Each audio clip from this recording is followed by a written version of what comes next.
Hello, I'm Marcia Cavanaugh. Thanks so much for joining us. Well, we still seem to be picking up the pieces from Hurricane Ida, and already another hurricane season is approaching. We'll be looking tonight at what to expect and at the quality of the protection. A leaked Supreme Court document created a storm of its own this week. Though nothing is final, we will examine the possible implications for Louisiana. Elsewhere, news of New Orleans now having the highest murder rate in the country came at the same time as allegations of incompetence at the city's Juvenile Justice Center.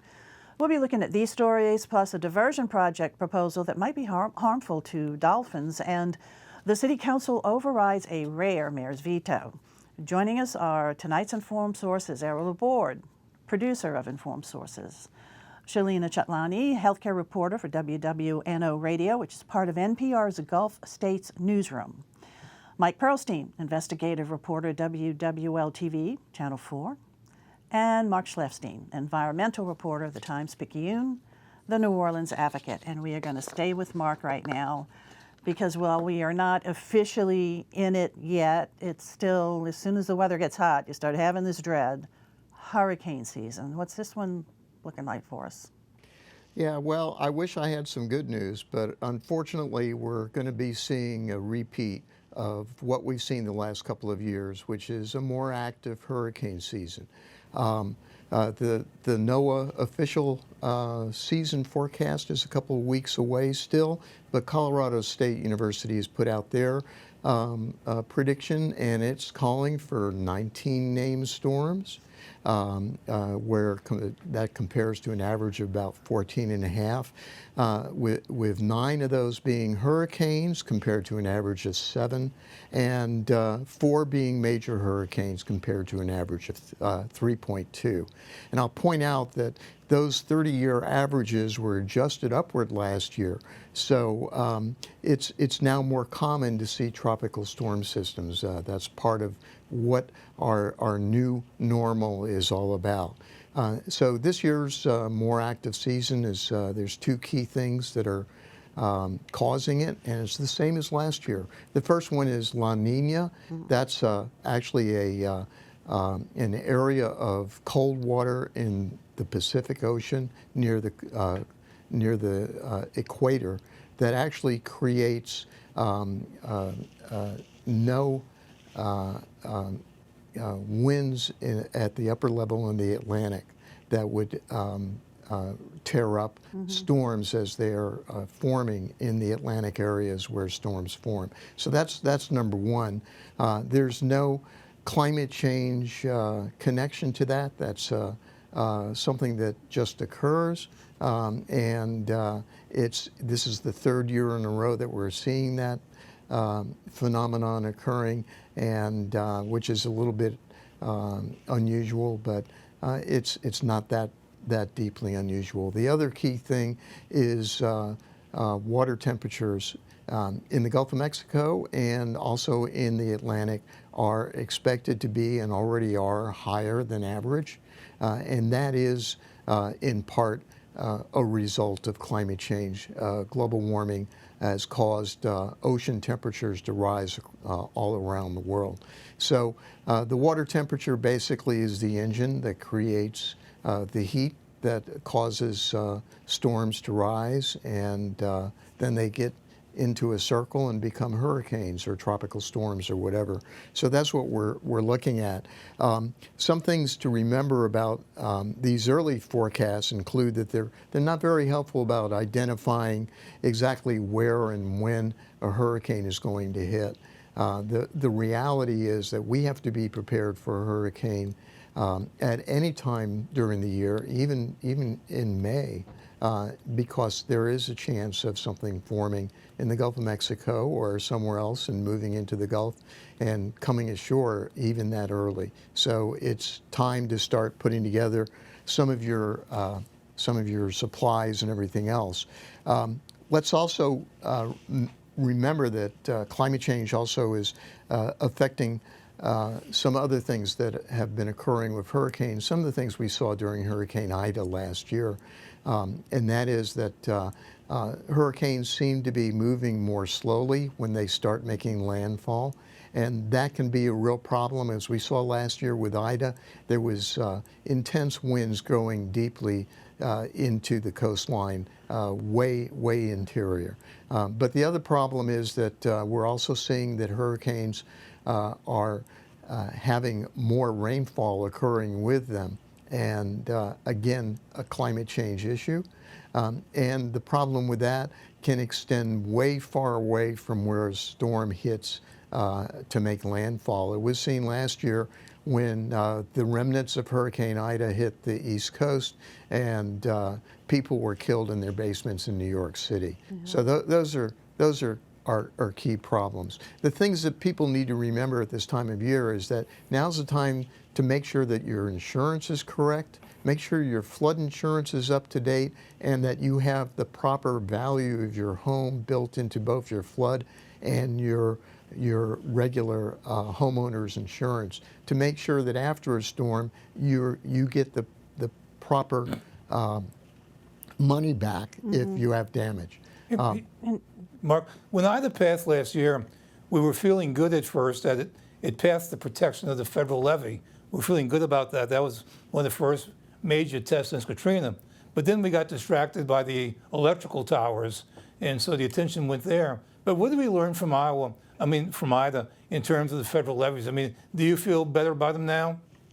Well, the thing to remember is that Ida, even though it was a Category 4, did not have dramatic storm surge associated with it, except in areas like Grand Isle and Lafitte, which were pretty much wiped out by it.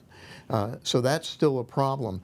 The levee system itself was not really tested, I would say, by Ida. The water just didn't get that far north. And we're still waiting for a bigger one to come along that might actually test the levee system. But at the moment, at least, the levees are there, and of course the Corps of Engineers is working right now on getting additional money to keep those levees at the proper height. Well, bottom line is we all have to be prepared. I mean, everything that you've told us about is news we need to know, good advice, but definitely concerning. Absolutely. You know? Okay, Mark. Thanks a lot.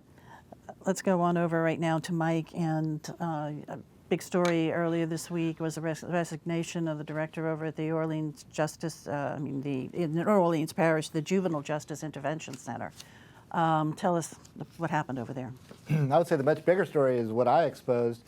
We semi-expected a resignation. He had been on a leave since March 18th, unexplained. But even before that, as my series exposed earlier this week, he had been an absentee presence at that jail, which is really right now in the crisis. That's been revealed not just through my stories, but in the city administrators going to the city council and asking that the residency rule for hiring new people be lifted because they can't get people. They have maybe about half of a staff of 103 positions. Last check, they had 48 filled. And shockingly, one of those positions was at the top, Keyshawn Webster, who had been the director for more than 3 years. And it turns out that he had actually been given permission from the city, his boss, Mayor LaToya Cantrell, to work 3 to 5 hours per week at his other business. He runs an insurance business in Kenner. That was a bit head-scratching when I discovered that, and it went far beyond, according to about a dozen or so employees and former employees that I talked to, went far beyond that, just that permission he was kind of secretly granted by the city to run an insurance business, that even on other days and times, he was barely there. Mm-hmm. Was he appointed by the mayor to this position? He was indeed. He started as an interim late 2017. He got named permanent in early 2018, and he was calling the shots. And among the things that we exposed at the time, and now the interim director, Dyshell Williams, went before the council along with 2 other city administrators, asking that the residency rule be lifted, there were 110 local candidates on the civil service hiring list who had passed the civil service testing requirements to get hired there. And of course, the council immediately turned to, what about the 110 people you already have on the list?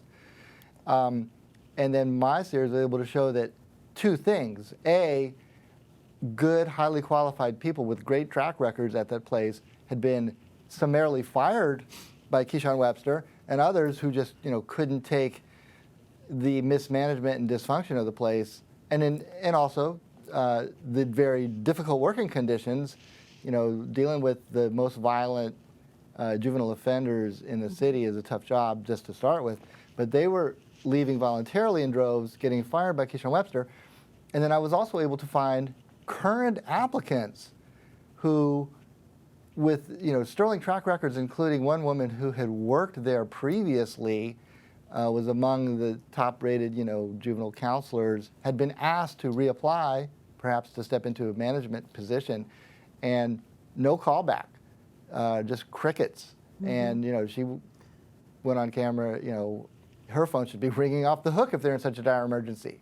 Long story short, the council denied that request, and Vice President of the council, J.P. Morrell, raised the point of, where's Keyshawn Webster in all this? How come we're not hearing from him?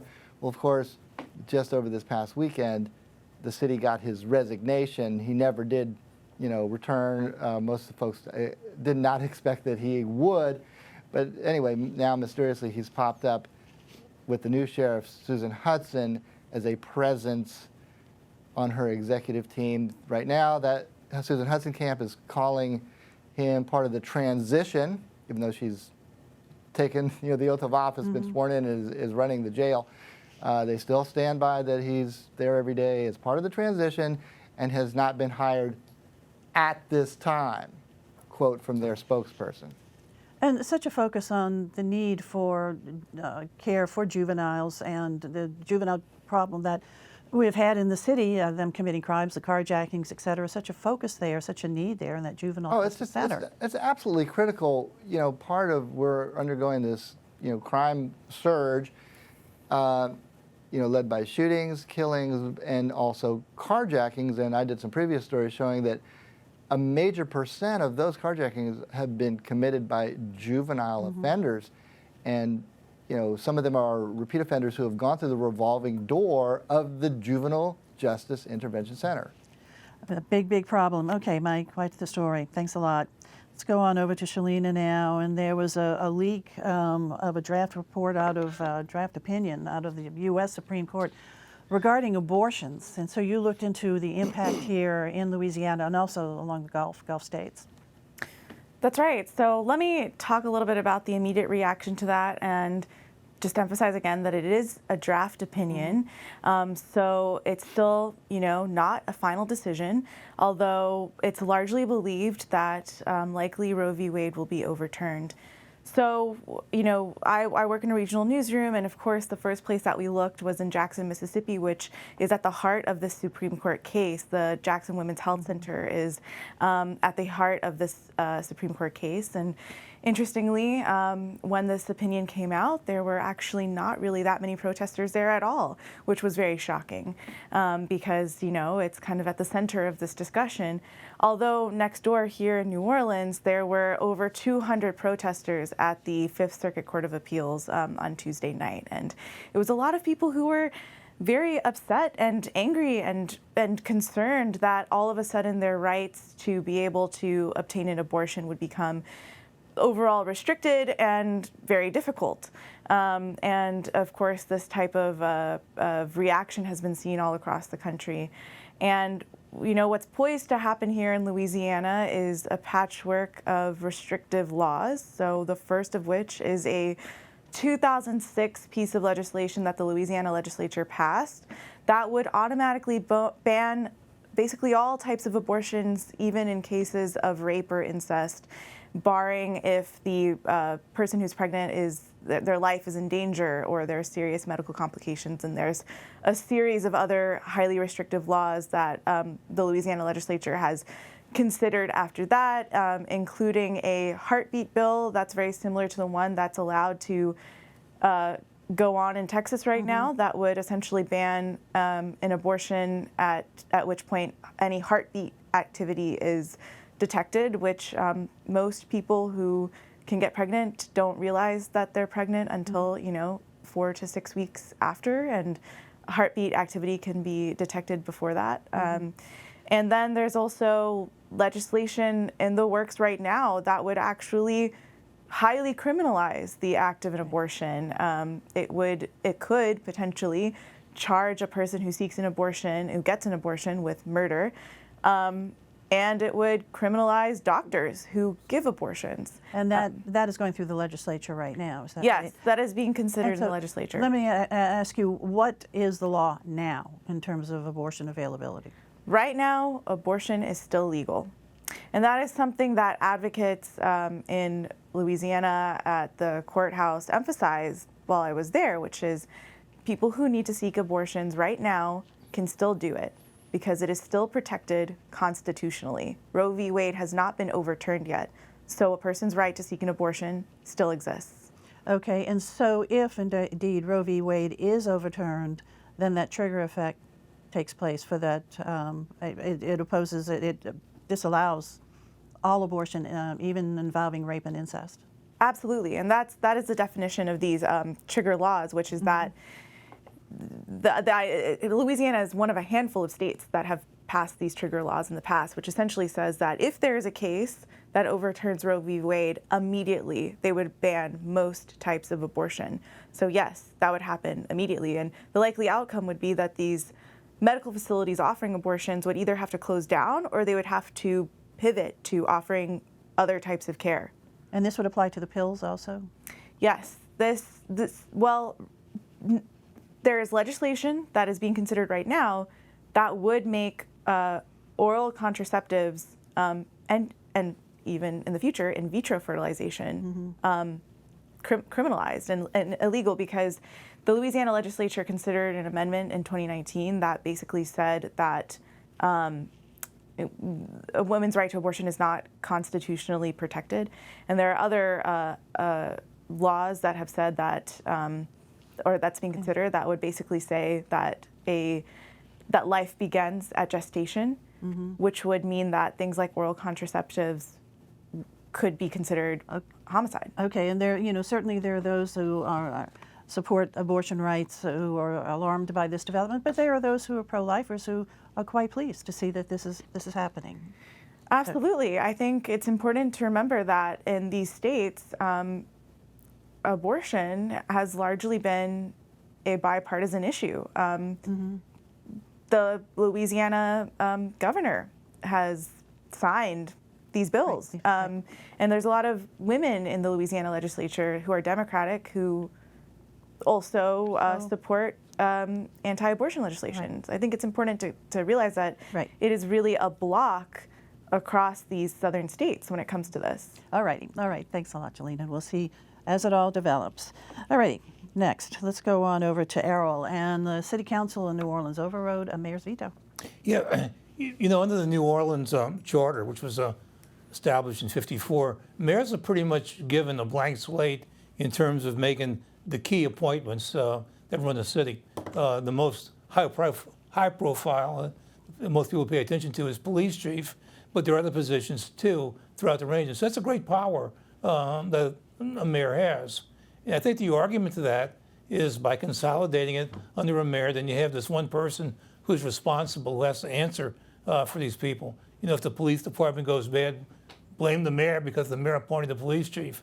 So that's always been the sort of reason that might depoliticize it and make less controversy. On the other hand, there have been people feeling, and this is like what you see the congressional model, where you have a legislative body that has committees that also get to approve appointments too, as we see the Senate, making approvals.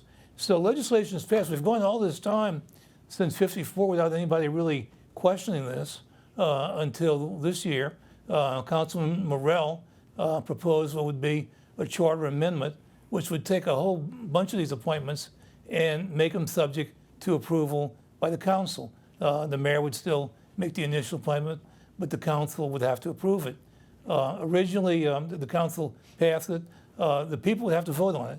It's going to be on the ballot in November, but the mayor is quick to veto it. Now, when you only have 7 members, it's like the number from passage to having a 2/3 majority isn't very far.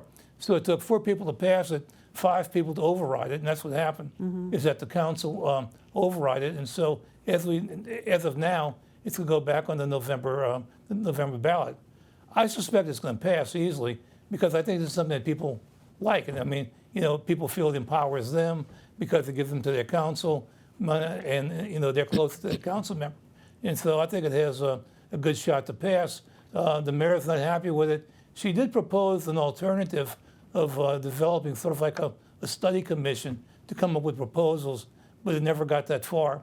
So this is going to be the big issue.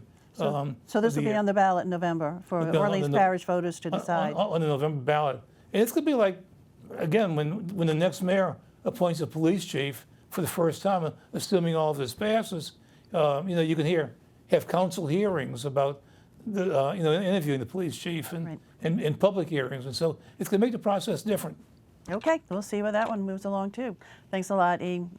Let's go back over to you, Mike. And murder rate in the city of New Orleans, it continues to rise. Well, 2022 has gotten off to a dismal start. I think we had our 101st homicide of the year just today, passing the 100 mark. So early should be alarming, but sadly, it really isn't. We've had the highest per capita murder rate, a number of times. I think we've been in the top 5 for something like more than 30 consecutive years. We're like the New England Patriots of that very, very sad statistics. But again, the trend seems to be getting worse. We've certainly seen an uptick in violent crime in big cities throughout the country, and New Orleans is leading that pack. We're almost on the same pace as what I call the battle days of the mid-'90s. We hit our worst point in 1994 with 424 homicides. That was more than 80 per 100,000. That's sort of the benchmark used by the FBI. We're right around that mark right now. Consider this.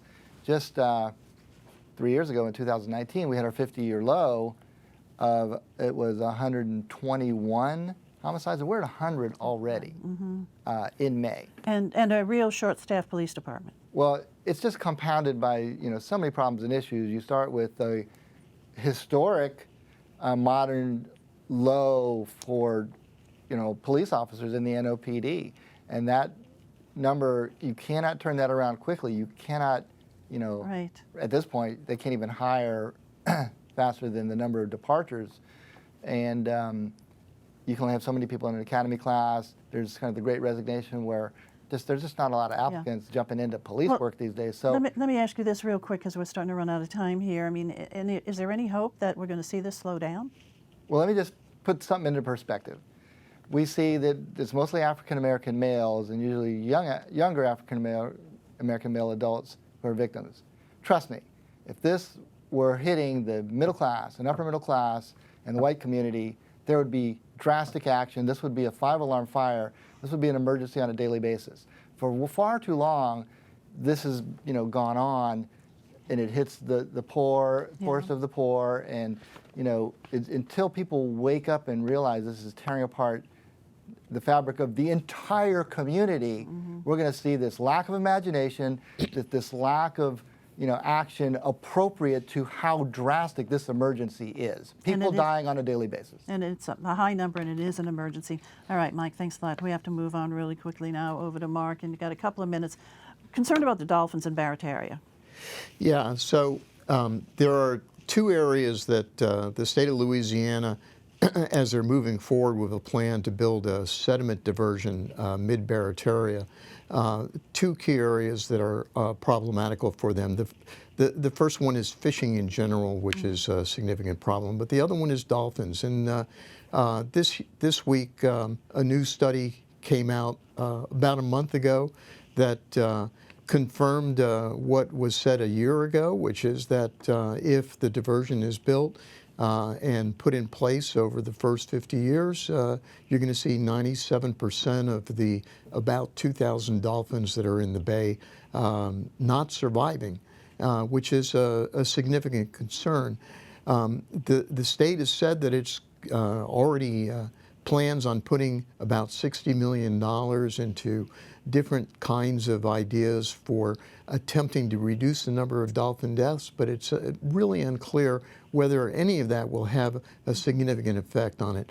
But some of those ideas are to actually adjust the way that the diversion is operated to reduce the damage to the dolphins, to actually spend money trying to rescue dolphins, trying to figure out if there's some way of moving dolphins somewhere else, which is really problematical, and most biologists say it's just, you know, they're just going to come back. It's like, you know, it's like telling people who live in New Orleans don't come back after a hurricane. It's just not going to happen. Right. They're just going to keep coming back because that's where their food is. Yeah. So this is going to be a problem, but whether or not it actually is a significant enough problem to block the federal approval of the diversion remains unclear. We'll know at the end of June when a final environmental impact statement comes out. All right, Mark, thanks a lot. Time for other stories. E, over to you.